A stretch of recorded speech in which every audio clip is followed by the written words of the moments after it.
Hey, good evening, class. I'm calling this video how to take Keller's feedback on your written assignments. Excuse me.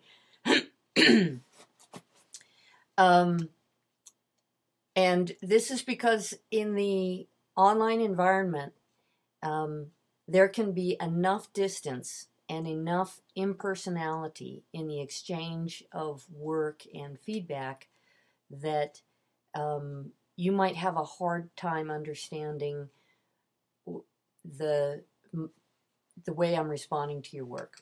And I want to try and give you a take on that so that you have a little bit of the body language and the philosophy behind what I'm doing when I'm grading your papers.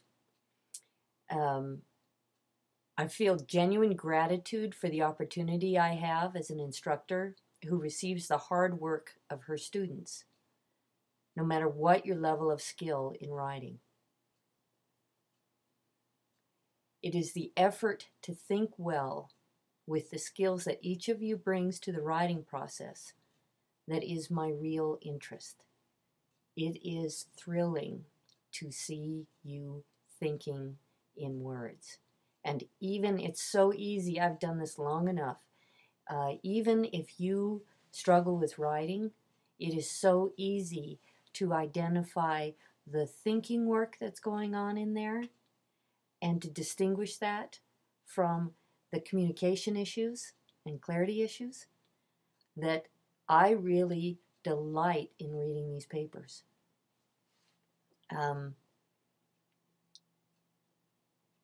I realize that each of you has responsibilities to bear, some of them very heavy this semester, and each of you has hopes writing on the semester. So I don't take it lightly when you hand in your hard work. And to see you at work, I feel real gratitude for the kind of position I'm in, getting to see that. I think it's thrilling. So when I get the papers, what I want to do is I want to engage with you on the potential of the paper and the achievements of it. I don't want to deal with its shortcomings. If I could, I'd give you 2 grades. Those grades would be meets expectations or exceeds expectations. Those are the same 2 grades I receive on my job review process. Now, after giving you one of those 2 grades, we'd both look at the paper together to discuss its 3 components. This is where it gets interesting. Its quality of critical thought, its sufficiency of evidence, and your clarity. And we would look at the potential of the paper, its achievements, and how you can improve. That's exciting work. I actually think it's transformative work in that the person who grows in their capacity to articulate an argument is, in fact, a valuable and wise person. And I think that's a great thing.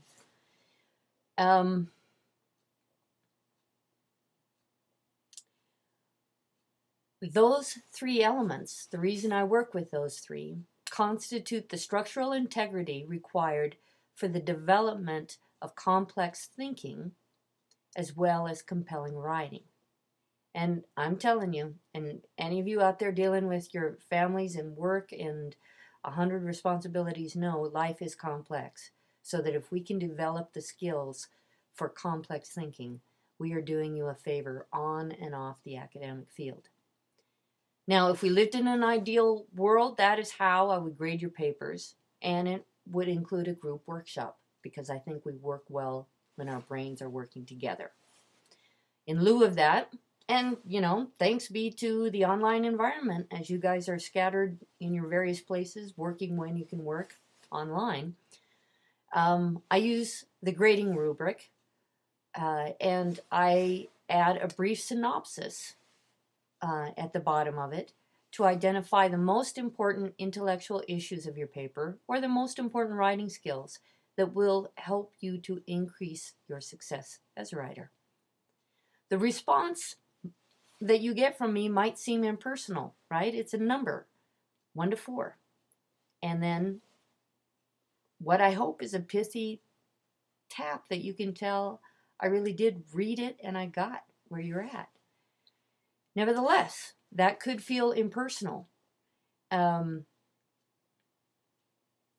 email notifications, right? I just read your paper. I just saw how hard you were working. And all I write in that outbox is, please see attached. I don't tell you thank you right there. Got 35 papers. I teach 3 classes. When it comes to the mechanics of returning your paper to you, I want to get it there fast and efficiently. I do not mean that to seem impersonal. But that's, so it might seem that way. One of my greatest problems is not spending too much time trying to really connect with you on where your paper is at. So the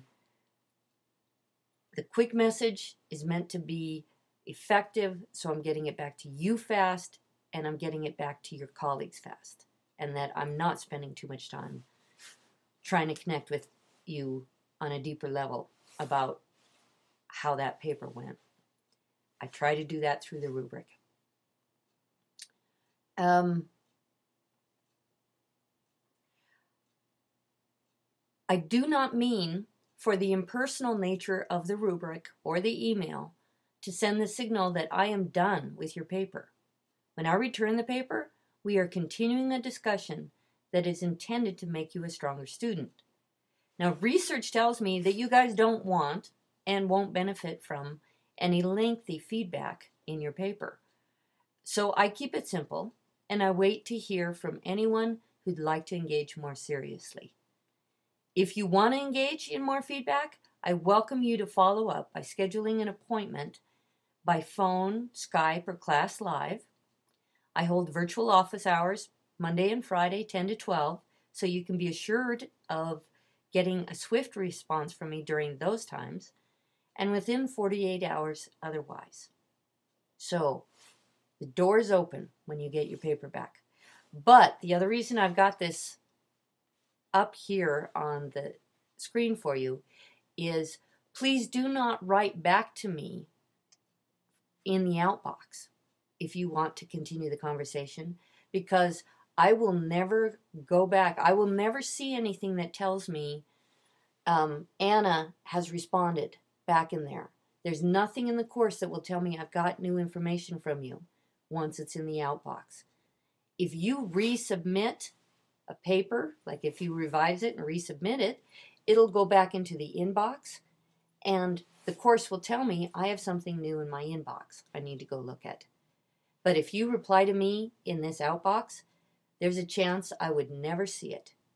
So if you want to reply to me after receiving my feedback, you need to email me, post something in the discussion thread. If you reply in that outbox, I'm never going to know it's there. So I'm not ignoring you if you did that. I simply don't know it's there, and I'm not going to go click through each day 35 papers to see if anybody replied back. Do you understand the problem there?